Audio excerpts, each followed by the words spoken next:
Hey everybody, if you've got something you need to come out about and you're not quite sure how you're going to do it, you've come to the right place. Good morning, welcome. My name is Seth. I run Comingouttarot.com. You can always find out more about me over there. I'm recording this ahead of time because I have to get downtown into the Loop in Chicago really early tomorrow, so I'm not going to be able to be live like I normally am. So I'm doing this the night before, just so you know. While I'm getting these cards in order, if you haven't already subscribed, make sure you subscribe so we can keep track of each other. And if you find this content useful at any time, please hit that thumbs up button so that I know it's useful, because it also will get it in front of other people. And speaking of, please share out with your friends in case they could take advantage of this message today as well. All right, here's our obstacle. Action, mindfulness. Biggest obstacle in coming out today, the relationships in our lives. Action you can take against that, the 7 of Wands, and how you can be more mindful, the 6 of Swords. Couple things going on here. We got fire flanked by air, so that flame is going to be fanned and fueled by all the air all around it, which means our action is nearly the most important thing today, because we've got a major over here in our obstacle. This is the thing that's going to be the sticking point, the challenge, the focus, though it's going to feel like the action against it is the focus. It's not. So what's the challenge? Truly, it is the relationships in your life, the ones that are strongest. In this case, the ones that you fantasize about. So for those of you who may have someone on the brain, especially if you're coming out as gay, lesbian, bisexual, if you're in that queer space, and you haven't professed your love for someone yet of the same gender, this is that kind of thing. That person you've been dreaming about, thinking about, probably have a crush on, and you're ready to say something to them.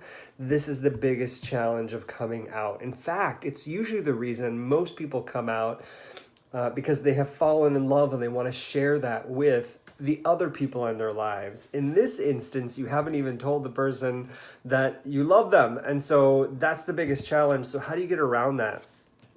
7 of Wands, you got to face your fear. You got to face that obstacle that's in front of you, which is, do I tell them? What's the outcome if I tell them? What happens when I say something? Are they gonna yes, no, maybe checkbox me? Or for those of you who are old enough to remember that, I don't know if anybody still does that anymore, not with, all the apps, Snapchats, and ways that we can communicate with each other. I don't know if anybody sends love notes where you say, do you like me or not? Yes, no, maybe anymore.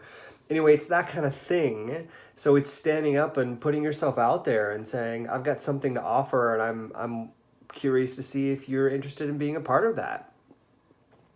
It's pretty cloudy out there on the horizon. We're not quite sure how they're going to react, and it's all very foggy. But putting yourself out there, you're going to learn something about how you like to think about these relationships going forward. How can you be more mindful during the process? You're going to analyze it. You're going to focus it. You're going to on it. You're going to overanalyze it. In this instance, think about the things that are like the decision you made, the pain points you felt, but also those moments where you let your guard down and allowed yourself to be as open as you possibly could.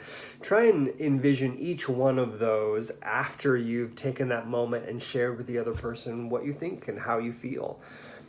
All right.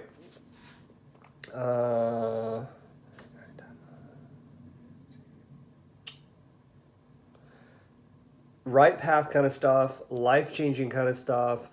Also, you might just feel like this is a genie in the bottle kind of thing. Once you let the genie out, you can't put the genie back in. It's that kind of experience. All right, I hope this is helpful. If it is, don't forget to hit that thumbs up button and subscribe if you haven't already. I do hope that if you haven't, you've checked out Rick Clemens and the podcast I did over there, Tarot Bites with the Tarot Lady. I'm excited to get to see her in New York in April at the Reader Studio. and another podcast I did with Cardzy B, where we talk about tarot and all things fun. So I would hope that you go listen to all those. I'd love to hear what you guys think about them, and I hope you have a great Tuesday. I'm up super early this Tuesday, earlier than I normally am, so keep me in your thoughts. I want to make sure that I'm not the grumpy one at the table. Have a good day, everybody.